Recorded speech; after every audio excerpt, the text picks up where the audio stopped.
How many times have you heard the advice that when it's windy and you're fly fishing, you should get your rod down parallel to the water because that is going to help you cast under the wind? Is that really happening?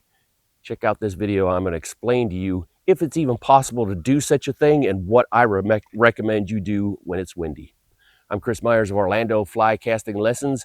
I've been doing professional fishing charters for over 20 years and teaching fly casting for 15 plus. And it's advice that I've heard repeatedly and still can find much of it to this day about casting under the wind. And I've always been intrigued how, if there's waves on the water, the wind must be touching the water.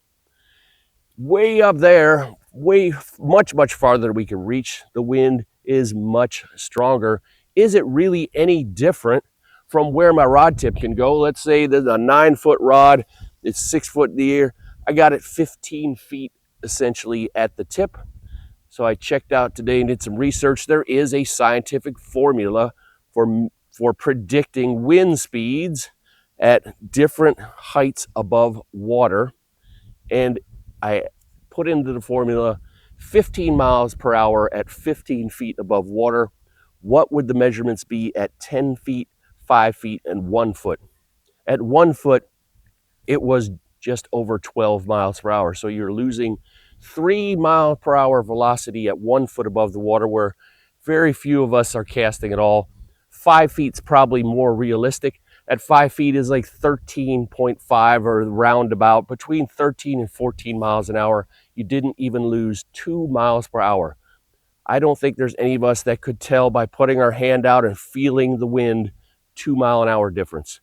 I assure you 2 miles an hour of difference is not having a huge impact on what your fly cast is doing unless you have horrible wide open loops. Every little bit is going to make it more and more worse. Here's my recommendation and solution.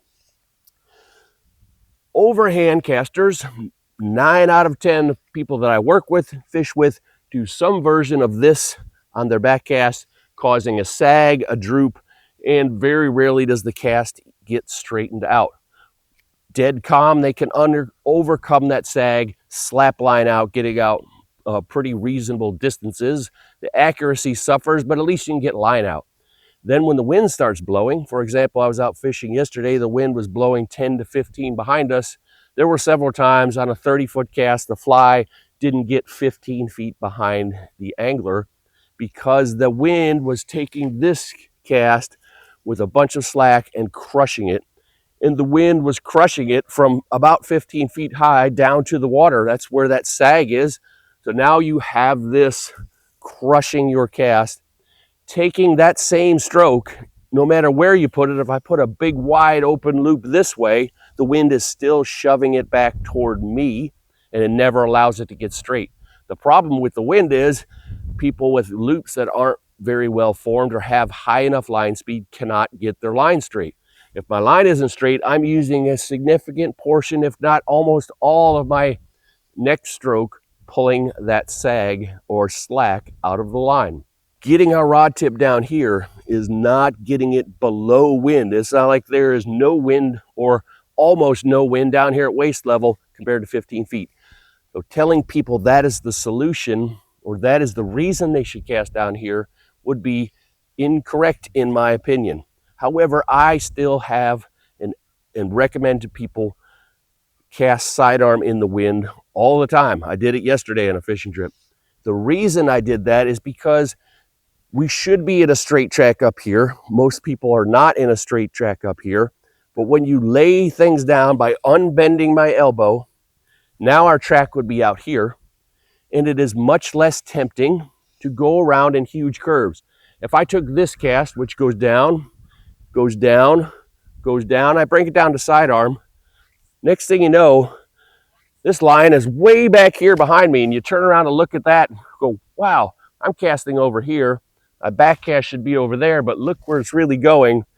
And now it's dangerously close to coming here and the wind blowing this into you and hooking yourself. You're going to say, I'm going to quit casting over there because the wind blows it into me.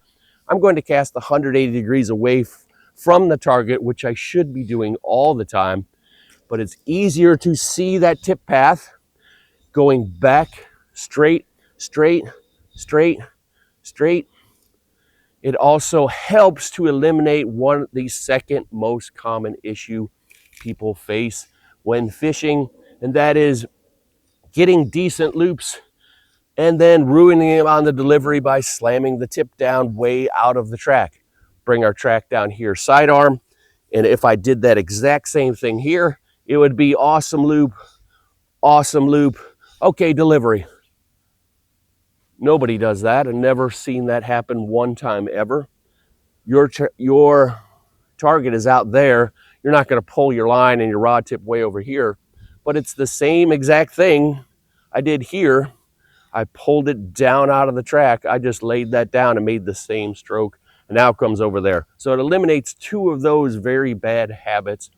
So you are not casting under the wind, but I highly recommend you cast sidearm in the wind to try to make a straighter track, which is the most important part to get a straight track, tight loop, high line speed.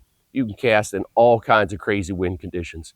If you want to learn how to do some more of those things better and tighten up your loops, check out my video on this right here. If you're going to be in the Orlando area, you can come and see me for a one-on-one casting lesson or tune-up.